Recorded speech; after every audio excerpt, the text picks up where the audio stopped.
बोलिए सतगुरुदेव की जय। साहब, क्षमा चाहूंगा, आज फेसबुक पर थोड़ा लिंक की प्रॉब्लम है, इसलिए हम यूट्यूब पर लाइव प्रोग्राम दे रहे हैं। पूरी कोशिश की, कुछ उनके सिस्टम में कमी है। साहब एक बात कह रहे, जो स्वर चले प्रात संचारी, सोए पग धर उठो संभारी, दिवस समस्त हर्ष से बीते, जहां जाए सो कार्य जीते। साहब कह रहे हैं सुबह जब उठे, हर एक बात में बड़ा वजन है। ऐसा नहीं है कि साहब ने सब चीजों को नकारा हो। इन निष्ठुर चीजों को भी साहब ने अपनी वाणी में बोला है। जो स्वर चले प्रात संचारी, आप देखें जो आपका स्वर चल रहा है, सोए पग धर उठ संभारी, वही पैर पहले जमीन पर रखना, दिवस समस्त हर्ष से बीते। बहुत बड़ी बात साहब बोल रहे हैं, पूरा दिन हर्ष से गुजरेगा, जहां जाए सो कार्य जीते, सभी कार्यों में सफलता मिलेगी। साहब ने अध्यात्म तत्वों की भी बात की है, अध्यात्म ज्योतिष भी बोला है। पौपी में पग दीजिए, सुनो संत मत धीर। पहुमी किसको कहते हैं? पृथ्वी को पहुमी भी कहते हैं। कर जोड़े विनती करो, दर्शन दे कबीर। आइए आज थोड़ा देखते हैं, साहब ने गुरु अस्तित्व तो बहुत अपनी वाणी में की है, और गुरु निरुद्ध चलने से क्या है वो भी थोड़ा देखते हैं।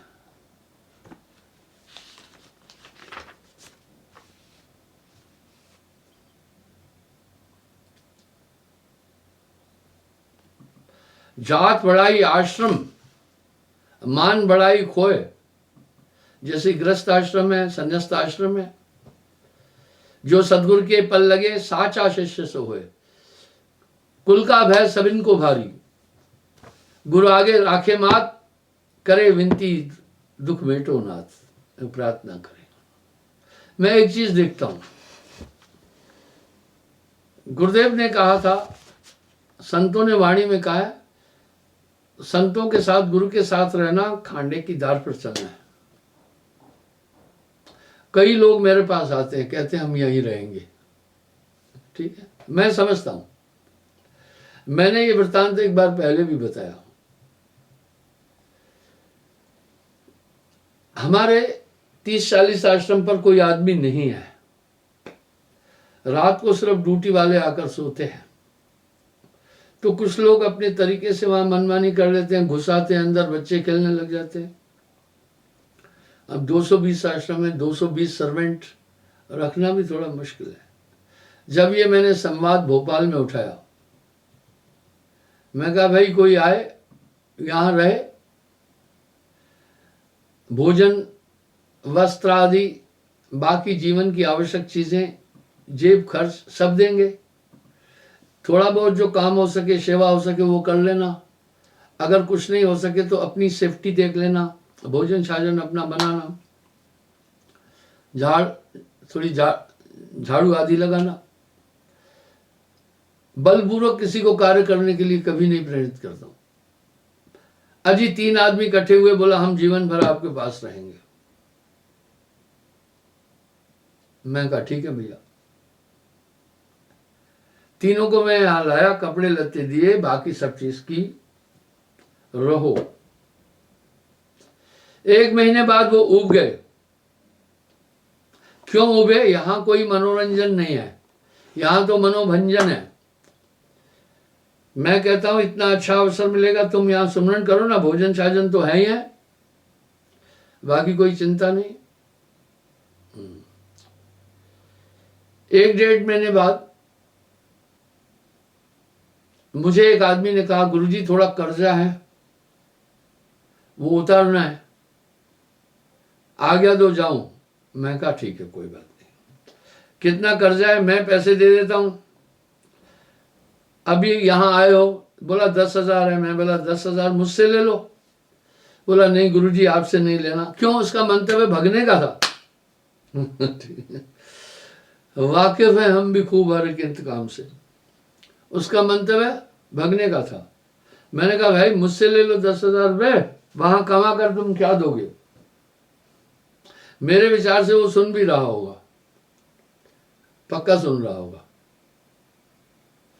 बोला नहीं गुरुजी बस आप कृपा रखना। किराया दे दिया, चला गया।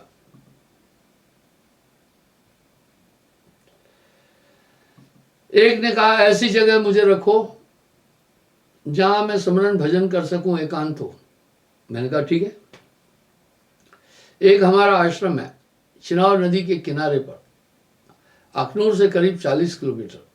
बड़ा सुंदर एकांत आश्रम है, पक्का बना हुआ है, सब सुविधा है वहां। उसको वहां भेज दिया। वो थोड़े दिन बाद मुझे बोला गुरुजी ऐसा करो, कृपा करो, यहां ठंड ज्यादा है।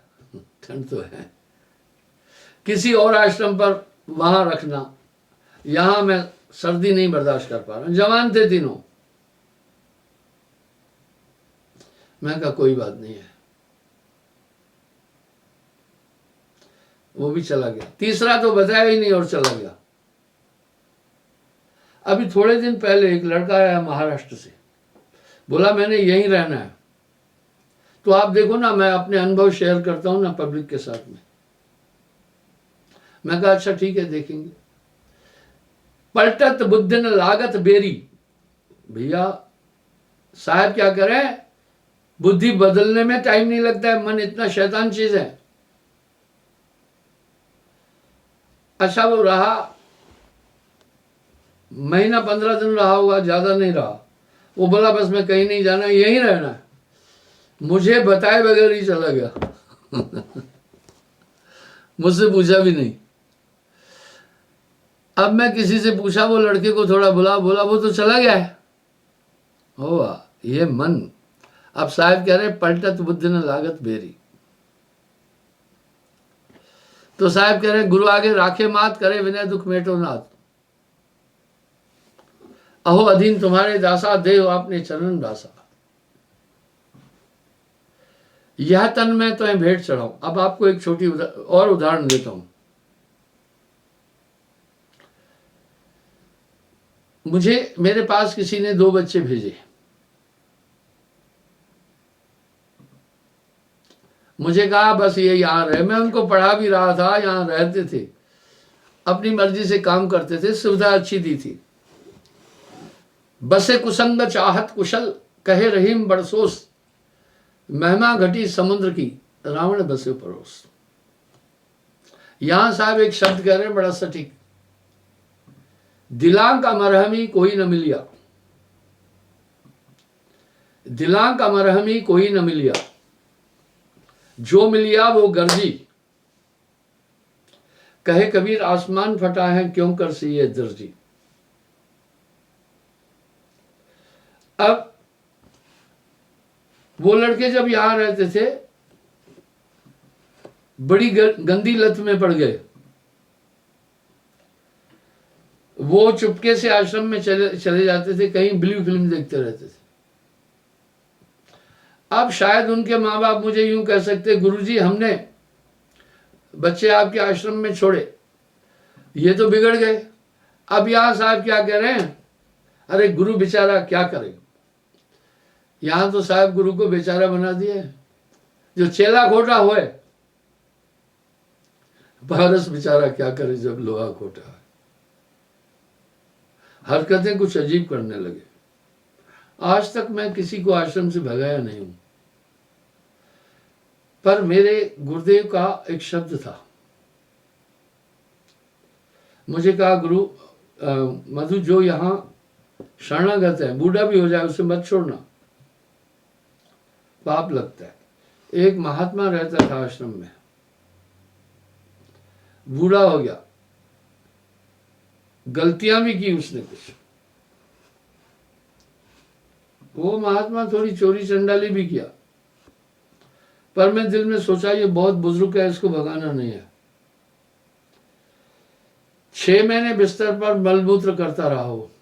मैंने एक आदमी मुकर्रर किया, हमें तोड़ निभाना आता है। ठीक है, बोला 3 आदमी से सावधान रहना, किसी सेवादार को नहीं भगाना, आश्रम सबका है, पर 3 लोगों को नहीं रखना, वो बहुत नुकसान पहुंचाते। पहला चोर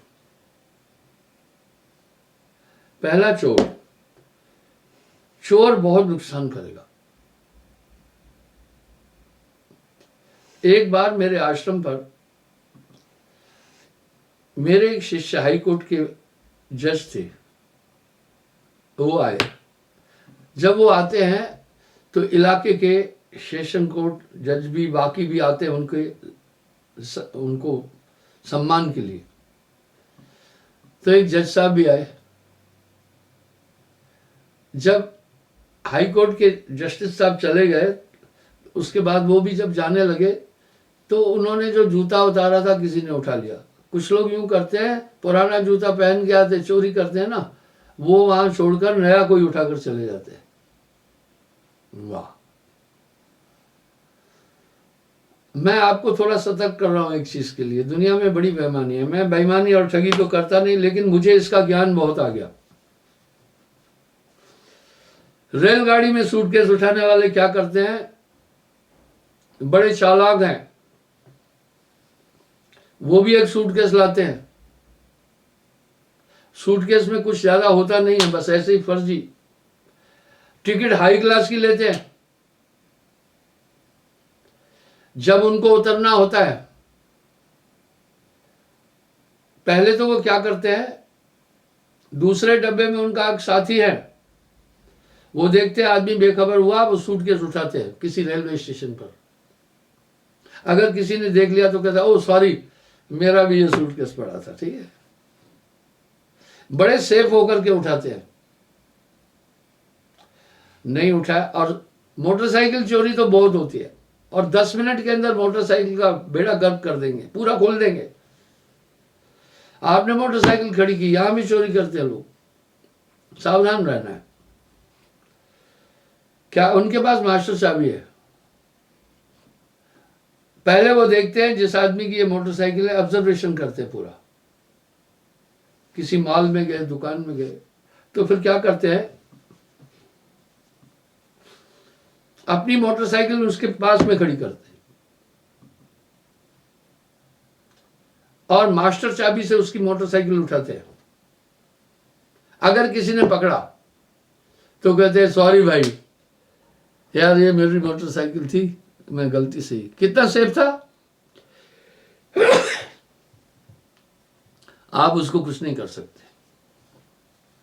वो कहेगा, सॉरी गलती से हुआ, मेरी मोटरसाइकिल थी। तो इस तरह वो चोर काफी। अब वो बेचारा सेशन जज के जो जज थे, वो कह रहे थे कोर्ट में जाना है, कोई चप्पल ही दे दो मुझे यूं लगा मेरे मुंह पर किसी ने बहुत तमाचे मार दिए। देखा चोर कितनी तकलीफ देता है। बोला, मधु चोर को मत रखना। और इधर आजकल लड़के काफी सेवा में आते हैं और मैक्सिमम चोरी करते हैं। मोबाइल उठाना, ये उठाना, हमें सतर्क रहना पड़ता है। हम चाहते हैं यहां आए हुए आदमी का कुछ नहीं जाए। हमने जगह जगह लिख रखा है कि भैया मोबाइल चोरों से सावधान। आप मोबाइल, मैंने फिर क्या किया, वो मोबाइल चार्जिंग के जो सॉकेट हैं उनको भी बंद कर दिया। लेकिन ऐसे डीठ लोग हैं, उसको खोल करके सुआ डाल करके फिर अपना मोबाइल लगाते हैं। मैं कहता हूं भैया ऐसा करो, अगर आप मोबाइल बाई चांस चार्ज भी कर रहे हैं तो आप मोबाइल से नहीं हटे, वो छोड़ के चले जाते हैं। सबको प्रार्थना करता हूं कि आश्रम में जब आप आए तो कृपा करके अपना मोबाइल बैग में नहीं रखो, बटुआ नहीं रखना। यहाँ बहुत लोग आते रहते हैं, इस भीड़ में आते जाते सबको आइडेंटिफाई करना मुश्किल होता है। अपने सामान की हिफाजत रखें। उसके बाद भी वो अपना सामान रखते हैं और चोर लोगों को मौका मिल जाता है। चोर कोई बाहर से नहीं आते हैं, वो यहाँ आते हैं, बड़े शातिर होते हैं। यहाँ पूरा पहले पहचान इधर उधर करते हैं, थोड़ी सेवा भी करते हैं और अपना हाथ सफा करके जाते हैं। तो कहा पहले चोर को मत रखना। बहुत नुकसान पहुंचाता है।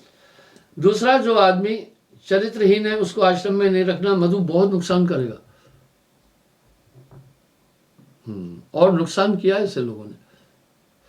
बोला इनसे खतरनाक एक और आदमी होता है, उससे और सावधान रहना। माँ बाप भी अपने बच्चों को हिदायत देते हैं। मेरे गुरु ने मुझे काफी हिदायतें दी थी, वो मैंने तो गुरु का शब्द काटता ही नहीं हूं।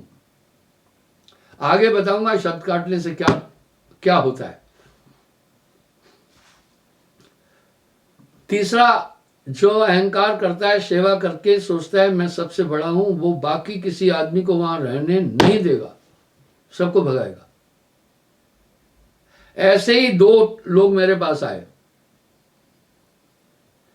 एक इलेक्ट्रिशियन का काम कर रहा था, एक पेंटर राइटर का काम करता था। दोनों की एक ही नेचर थी, बस उनका काम यह था लोगों का नुक्स बताते अपनी जगह बनाना। बहुत खतरनाक लोग थे दोनों। जब उनकी हरकतों को मैं देखा, मैं कहा ये तो कार्य और किनके पीछे पड़े हुए थे। जो काम करने वाले लोग थे वो उन्हीं के पीछे लगते थे। एंड में कुछ नहीं, उच्चाटन से वो खुद ही भगेंगे। मुझे बोलना थोड़ी पड़ता है कि तुम जाओ, वो खुद भगेंगे। तो इस तरह से उनसे सावधान रहना। अब साहब कह रहे गुरुमुखता पर बात आ रही है, मैं फिर गुरु विमुखों का, जो शब्दों का पालन नहीं कर रहे हैं, उस पर भी चलूंगा। अहो अधीन तुम्हारे दासा, हे सदगुरु मैं तो तुम्हारे अधीन हूं। करे विनय दुख मेटो ना था, विनय करता रहे। अहो अधीन तुम्हारे दासा, देव आपने चरणन वासा। मुझे मेरे पिता ने बड़ी प्यारी बात बोली थी, वो मैंने उस दिन भी बोली थी, आज प्रसंग आया पर बोलता हूं। बड़े विद्वान थे मेरे पिता, लेकिन बहुत बीमार रहे, 25-30 साल बिस्तर पर रहे। उनकी जीवन से संघर्ष की ताकत इतनी जबरदस्त थी, क्या गजब के थे। जब मैं 10 साल में एक बार गया तो मुझे कहा यार एक बात है, 6 बेटों में सबसे प्रिय तुम ही हो, और तुम इतना समय क्या बात है आए नहीं। कोई कह रहा था वहां शादी करके रह गया। अफवाहें तो दुनिया करती रहती है ना। मैंने कहा नहीं ऐसा। कोई कह रहा शहीद हो गया कारगिल वार में 71 में।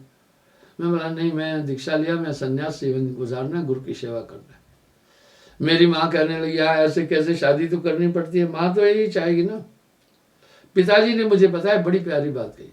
बोला मधु तू गलत रास्ते पर नहीं है, गुरु भक्ति और ईश्वर की भक्ति में है। मुझे खुशी है कि मेरा एक पुत्र उधर लग जाएगा, पर एक बात याद रखना, बीच में मत भागना गीदड़ होकर के। तोड़ निभाना, गुरु के साथ रहना बहुत मुश्किल होता है, और सतर्क सावधान रहना। क्या बात थी। बस वही शब्द हृदय में रह जाते हैं, आगे वो दीपक की तरह रास्ता दिखाते हैं। वैसे ही देखिए, गोपीचंद के विषय में आपने सुना होगा, भर्तृहरि के बारे में भी सुना होगा। गोपीचंद राजा था, उसका बाप राजा था। जब बाप चला गया, गोपीचंद राज सिंहासन पर बैठा। एक दिन उसकी रानियां उसको स्नान करा रही थी, बड़ा सुंदर भी था। अचानक उसके जिस्म पर एक गर्म बूंद पड़ी। जो आंसू है वो गर्म होता है, पानी ठंडा। एकाएक उसने देखा ये गर्म बूंदें कैसे मेरे पर है। ऊपर जब देखा तो छज्जे पर उसकी मां थी, वो देख रही थी, वो उसके आंसू थे। स्नान करके अपनी मां के पास पहुंचा। बोला मां मैं जब स्नान कर रहा था आप क्यों रो पड़ी। बोला हाँ बेटे, तुम्हारे बाप भी बहुत सुंदर थे, वो भी अपना पूरा जीवन इस तरह विषय विकारों में रानियों के संग रहकर गुजारा, ईश्वर की भक्ति नहीं कर पाए, अपना कल्याण नहीं कर पाए। उसी डगर पर तू भी है, मैं ये देख रही हूं कि तू भी उसी डगर पर है। तेरा भी ये शरीर ऐसे ही व्यर्थ चला जाएगा, मनुष्य जीवन आत्म कल्याण नहीं कर पाएगा। बस गोपीचंद को मां की वो बात दिल में उतर गई।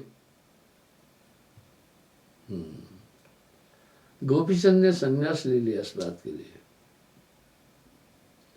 मां ने ममतावश पर समझाया। बोला नहीं मां, पहले तेरा जो उपदेश था ज्ञानवर्धक था, अभी जो तुम रोक रही हो ये ममता है। अब मैं संसार छोड़ रहा हूं, मैं प्रभु की भक्ति में लगना है। जब जाने लगा, मां ने कहा बेटे ठीक है, अगर तुम जा रहे हो मेरी 3 बातों का ध्यान रखना। पहला,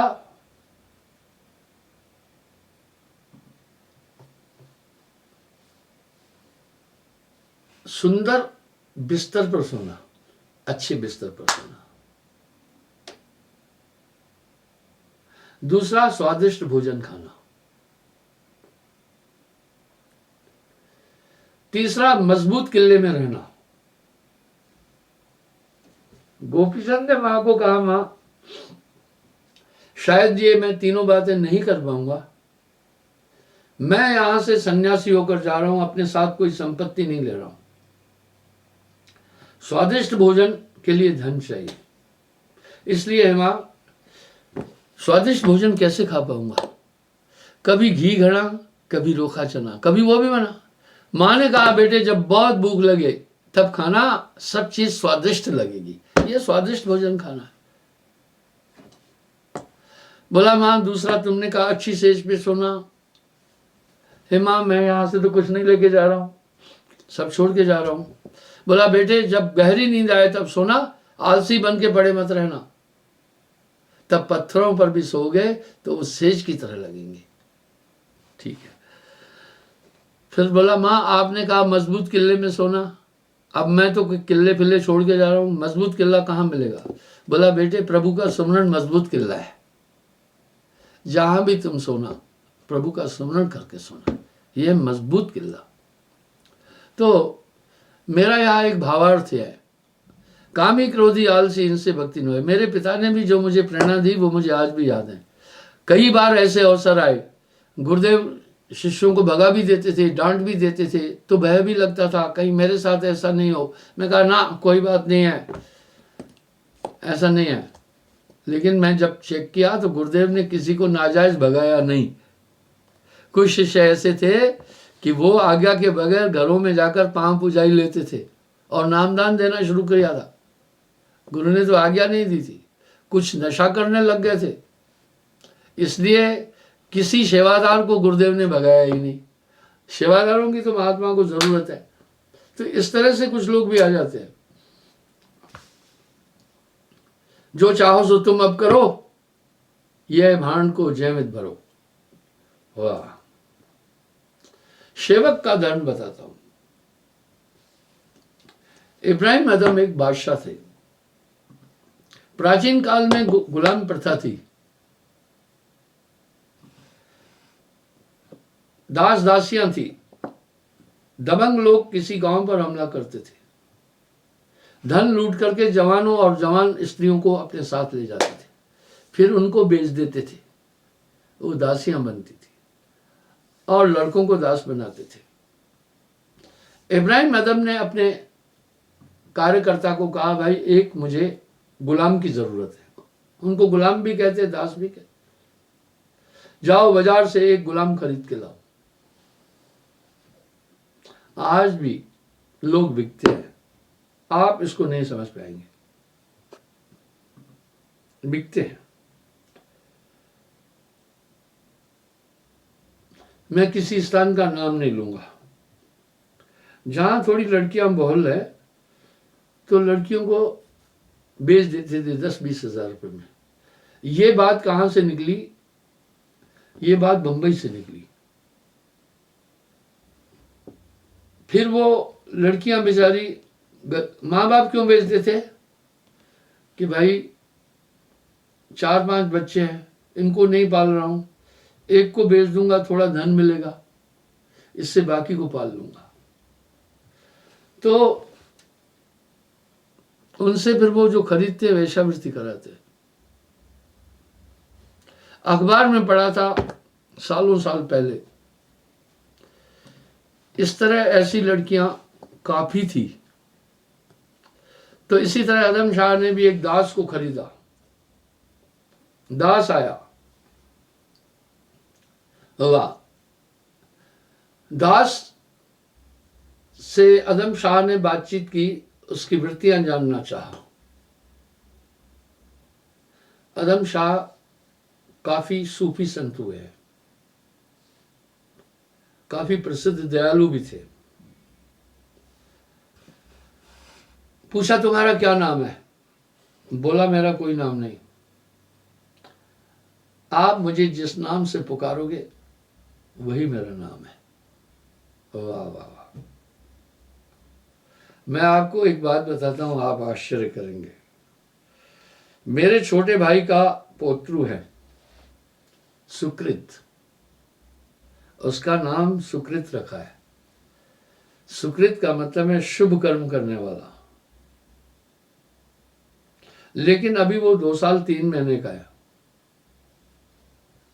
वो सुकृत उच्चारण नहीं कर पाता है। उसने अपना खुद नाम रखा काका।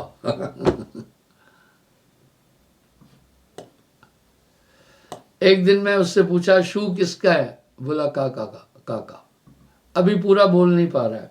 लड़की 2 साल के अंदर अच्छे वाक्य बोलती है, चलती भी है। लड़के को 2.5 साल लगता है। उसने अपना नाम खुद रखा, तो उसका दूसरा भाई मर्दुल कह रहा है इसने देखो अपना नाम काका खुद रखा। नाम तो संबोधन में पुकारने के लिए है। अदम शाह ने उससे पूछा तुम्हारा नाम क्या है? बोला मेरा कोई नाम नहीं, जिस नाम से पुकारोगे, जो नाम रखोगे वही मेरा नाम होगा। ठीक है। अदम शाह ने पूछा तुम क्या खाना पसंद करते हो? बोला हुजूर जो तुम खिलाओगे मैं वही खाऊंगा। बोला ठीक है। तुम क्या पहनना पसंद करते हो? बोला जनाब जो दोगे वही पहन लूंगा। बोला तुम्हारा शौक क्या है? बोला मेरा कोई शौक नहीं, जो आप शौक कहोगे वही कर लूंगा। वाह। उसने फिर उस गुलाम से पूछा तुम्हारी इच्छा क्या है? बोला दास की इच्छा नहीं होती है, जो तुम्हारी इच्छा होगी वही मेरी इच्छा होगी। वह आदम शाह ने उस गुलाम की ये बात सुनकर तख्त छोड़ दिया था, वो फकीर बन गया था। बस यहां पर साहब कह रहे हैं भैया गुरु के साथ रहना मुश्किल काम है। अब यहां साहब क्या कह रहे हैं? शीश उतारे भूई धरे, तापर राखे पांव, कहे कबीर धर्मदास से ऐसा हो तो आओ। अगर मुझे उन्होंने अपना दायित्व अपनी कृपा से सौंपा तो जरूर कुछ उन्होंने मुझ पर कृपा भी तो की होगी ना। मैं जबरदस्ती तो आसन पर बैठा ही नहीं। मुझे अपना उत्तराधिकारी नियुक्त करने के बाद 18 साल फिर भी गुरुदेव मेरे जीवित रहे। आप सोचें। तो मैं यहां देखता हूं जो आते हैं मैं समझ जाता हूं। एक कहावत है पूत के पांव पलने में दिखते हैं।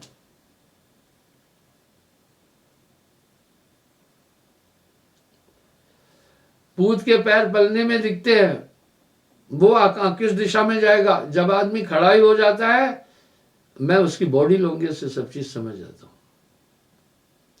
ये जो एक क्षणिक मानसिक वैराग है ना, उससे काम नहीं चलता है। उसके लिए तो गहन ज्ञान की जरूरत पड़ती है। मिटा दे अपनी हस्ती को अगर जो मर्तबा चाहे कि दाना खाक में मिलकर गुले गुलजार होता है। जब आप महापुरुषों के पास रहेंगे तो आपके मन की नहीं चलने देंगे, वो शब्द की चलने देंगे। और अरे मन मुरीद संसार है, गुरु मुरीद कोई एक। तो कह रहे भावे धूप छांव में डालो, भावे बोलो भावे तारो, जाविद राखे साइया ताविद रहिए,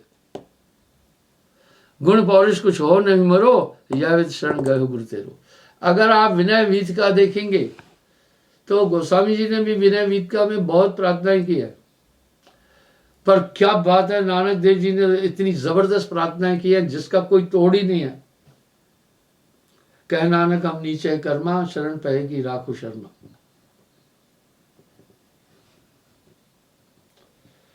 नानक देव जी ने बड़ी निम्र वाणियां बोली है।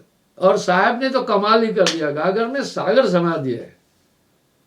मैं अपराधी जन्म का नक्श भरा विकार, तुम दाता दुख भंजना मेरी करो संहार। अवगुण किए तो बहु किए, करत न लागी बैर, भावे बंदा बख्श दे, भावे पार लगाए। तो साहब की विनय विध का प्रार्थना के शब्द बड़े गहन है। इस तरह शिष्य को तो अपने आपे को मिटाना है। जब तक आपा मेटे गुर भजे, तब आए दीदार, सहज जन जानो साहेब की प्रीत में। मैं अब बैठा ना तुम्हारी आशा नदी से करिए पारी, अपना कीजिए गहिए बाई, देरिए सिर पर हाथ घुसाई। बहुविध विनती गुरु से करई, मान मोह हृदय नहीं धरई। मान नहीं चाहना, यहां साहब मना कर रहे हैं। अहम अग्नि निस्दिन जले, गुरु से चाहे मान, उसको यम न्योता दिया होए मेर मेहमान। मैं थोड़ी सी चीजें देखता हूं, समझाना तो मेरा कर्तव्य है ना। थोड़ा काम करके वो क्या सोचते हैं, इतना महत्वपूर्ण हूं, अभी मेरे बिना काम नहीं चलता।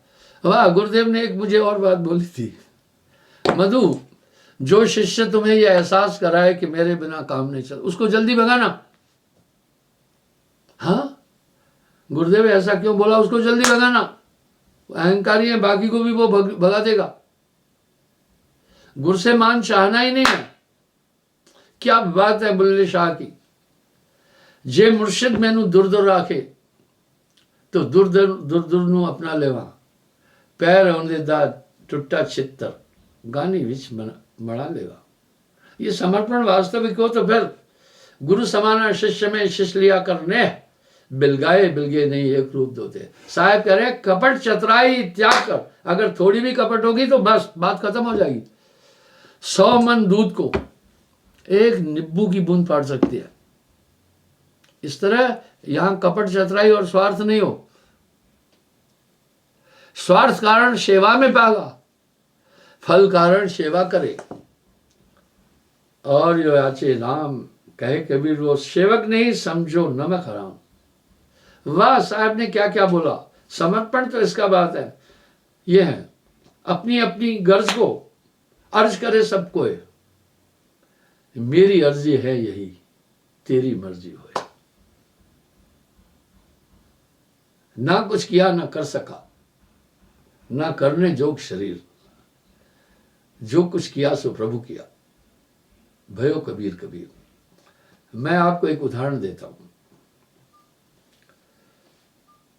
आज मैं थोड़ा लेट भी हो गया। जब मैं लेट हो गया, कारण भी बताता हूं। थोड़ा मैं किचन की सफाई करा रहा था, उसमें काकड़े इतने थे, हजारों हो गए थे। सामान थोड़ा बेतरतीब था, तो मैंने सोचा, सफाई कर रहा था, जब मैं देखा तो काफी सामान पड़ा हुआ था, कुछ फिजूल भी था। जो भोजन बना रही दो बहनें, उनको मैंने कहा सुनो, ये मैं आज सत्संग में फेसबुक पर ये वीडियो डालूंगा। पता है उन्होंने मुझे क्या कहा, आप ये वीडियो डालें जरूर, पर उसके बाद हमें 2 मिनट बोलने देना। मैंने कहा तुम्हें 2 मिनट क्यों बोलने देना, तुमने तो गदर मचा रखा है। मेरे पास करीब 15-16 आदमी आए रहने के लिए, रहे, काम किया, सेवा भी की। आपको एक चुटकुला बताता हूं, सब बहरे, सब बहरे। ये कुछ संयोग है। जितने भी आए लोग मेरे पास रहे, वो सब ऊंचा सुनते थे। मैंने एक आदमी को कहा 10 मिनट बाद मेरे यहां आना, एक अलमारी साइड करनी है, भारी है। वो नहीं आया, फोन पर बोला। वो बड़ा सेवादार भी है, उसके दर्शन भी करा दूंगा। वो नहीं आया। थोड़ी देर बाद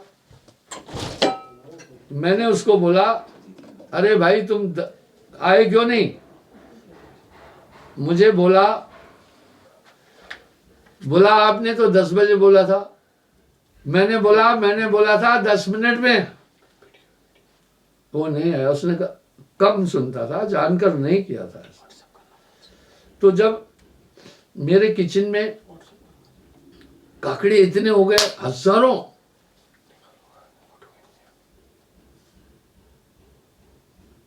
तो मैंने कहा उधर बहुत सामान था, मैंने पूरा सामान निकाला। मेरे लंगर में इतना सामान निकला, मैं आपको दिखाता हूं। मैं फौज में भी रहकर स्वपाकी था। स्वपाकी का मतलब खुद भोजन बनाता था। कितने दिन? हफ्ते में 3 दिन। वो क्यों बनाता था? क्योंकि हफ्ते में 3 दिन मांस बनता है वहां। जब मांस बनता था तो मैं वहां नहीं खाता था, मैं खुद बनाता था। तो मैं क्या रखा था वो भी सुनो। एक तवा था हैंडल पकड़ने वाला, एक बटली थी, वो आज भी मेरे पास है। क्या जोरदार बटली थी। और एक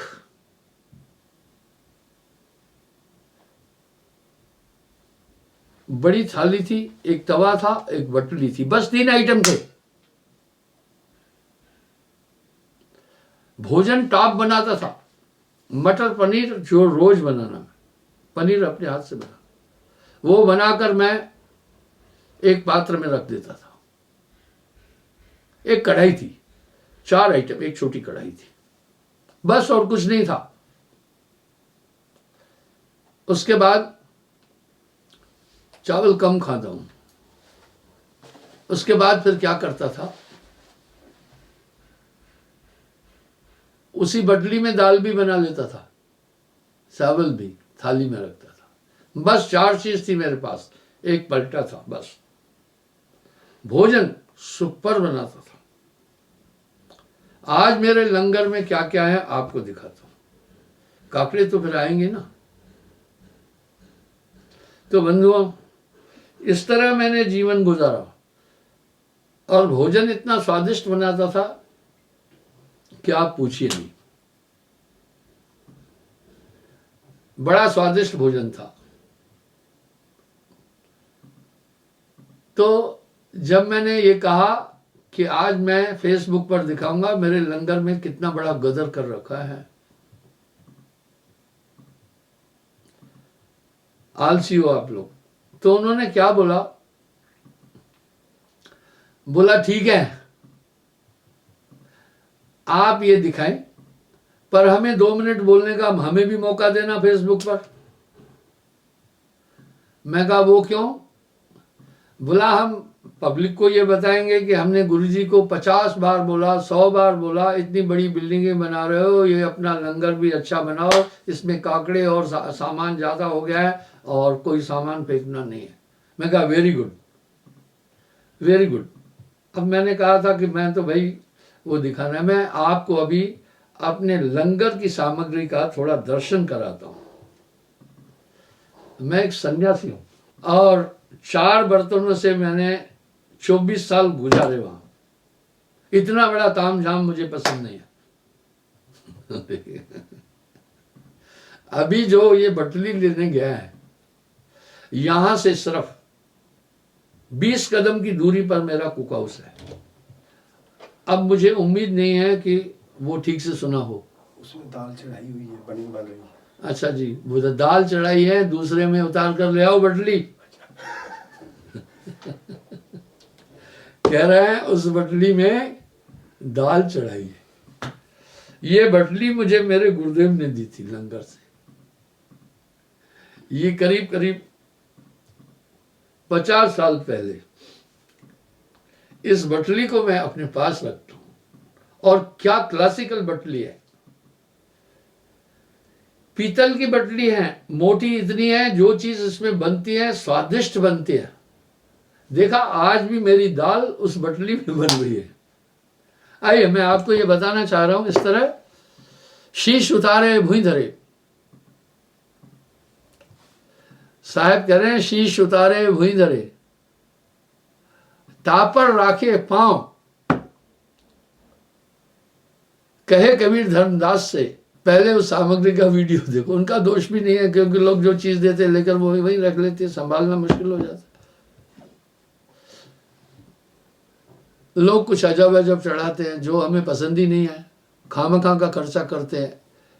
ये मेरे भोजनालय की सामग्री है, ये पूरी मैंने बाहर निकाली है। मेरे ख्याल से आपके घर में इतनी सामग्री नहीं होगी, इतनी बड़ी सामग्री, इतने बड़े भांडे, इतना बड़ा तामझाम, ये तो आपके मकान में भी इतना तामझाम नहीं होगा। मैंने बोला भांडे ये सब हटाओ, फेंको, दूर रखो। बस मैं वो 4 भांडे में अपना समय गुजारने वाला आदमी हूं। जिंदगी में जितना हो सके अपनी आवश्यकताओं को सीमित करो, आवश्यकताओं को न बढ़ाओ। तो बंधुओं तरह अब साहब क्या कह रहे हैं, शीश उतारे भुई धरे, मिटा अपनी हस्ती को। खांडे की धार पर चलना आसान है, और गुरु के रास्ते पर चलना भी ऐसा ही है। उनके संग रहना बड़ा मुश्किल है। फिर जो रह गया तो फिर बात ही क्या है। साहब की हर एक वाणी हर पल इंसान को दिशा देती है, इंसान को रास्ता देती है, इंसान को जीने की कला भी बताती है। साहब ने दोनों काम किए, अहलौकिक और परलौकिक, दोनों काम किए। आपको एहसास होगा उन 3 बर्तनों से मैंने चौथी थाली थी पूरा लाइफ गुजारी। वो बटली आज भी नहीं छोड़ी मैंने, वो बटली आज भी मेरे लंगर में है। मैं माफी चाहूंगा, आपका अधिक टाइम ले लिया। आप ये बटली देख रहे हैं, ये बटली अभी तवे पर चढ़ी हुई थी, चूल्हे पर, बड़ी भारी है। इसमें बनने वाली दाल बड़ी स्वादिष्ट बनती है, और इसको मैंने अभी तक नहीं छोड़ा। ये बटली मेरे पास 50 साल से, कोई भरोसा करेगा ही नहीं। खैर कोई बात नहीं है, मैं माफी चाहूंगा, आज आपका 5 मिनट टाइम मैंने ज्यादा ले लिया। तो अपनी आवश्यकताएं सीमित करनी है, बस अपना ध्यान गुरुत्व में लगाना है। कल मैं बताऊंगा गुरु विरुद्ध चलने पर क्या होता है, उस पर आपसे थोड़ी बातचीत करूंगा। साहब